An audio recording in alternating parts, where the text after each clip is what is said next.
In this video, I'll show you the exact settings that make CapCut run smoother on PC without lowering your final video quality. So if your playback keeps freezing, stuttering, or lagging while editing, just follow these steps carefully. Now click anywhere on the empty gray space in your timeline. Make sure your video clip or text is not selected. You should now see your project settings. Go to Performance, then turn on Proxy. Now choose the lowest resolution available. For me, that's 540p. Now, if you're wondering what this actually does, it lowers the preview resolution temporarily so CapCut can play your edits smoothly. And don't worry, this does not affect your exported video quality. Next, click somewhere on the black empty space in the timeline again. Then click the button that says Fold.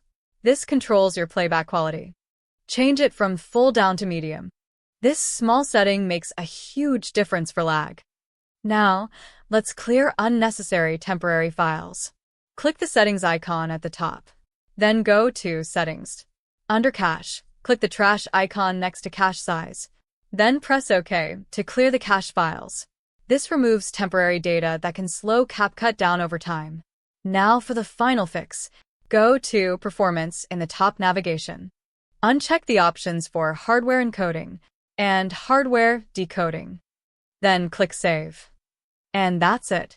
Your CapCut project should now run much smoother, with less lag and better playback while editing. If this video helped you out, drop a like and subscribe for more quick CapCut tutorials. Thanks for watching, and I'll see you in the next one.